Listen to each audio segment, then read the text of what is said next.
Hey guys, another Doom Spot Reviews here, and this is another Scalextric test drive, and this is the green McLaren super resistant version of the road car that I tested the other day.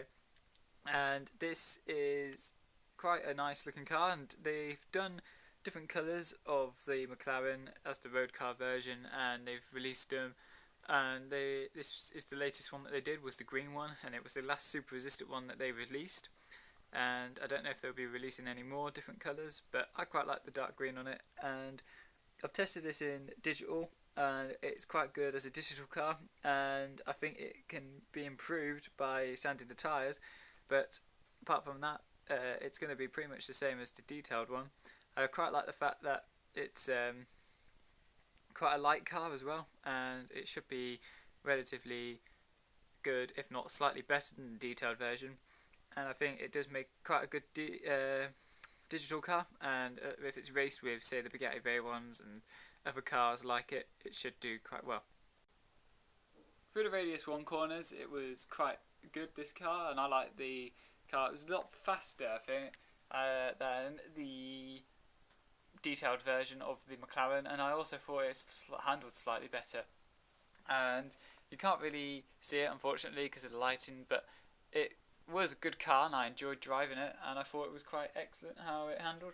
And again, it sort of fishtailed a little bit and it kind of was all over the place, but I was expecting that from this type of car, and the fact that it's not quite got the same magnet positioning as the other McLaren, and it was made before the GT car McLaren, so it was kind of like the tester. Well, it was the first one, and yeah, I did like this car, and I thought it was quite good.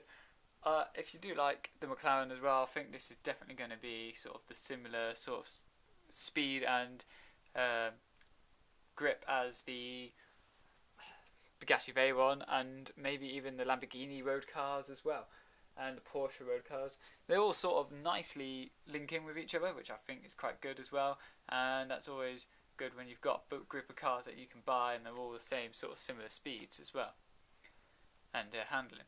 So through the Radius 2, it didn't have much problem because it was the standard corner as well by Scalextric that they tend to do.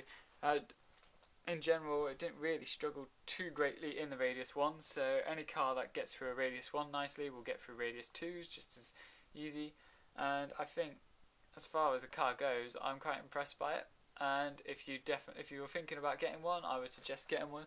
If you're a McLaren fan, I'd say you should get one. And if you like the road cars and you've got a bit of a collection, like say you may have even Aston Martins that they did as well, or the SLR 722, anything that's kind of a road car, and this car will be able to match it. So I like this car, and I think if you want it, you should get it. Thanks for watching. Please rate, comment and subscribe, and don't forget to check out the other videos.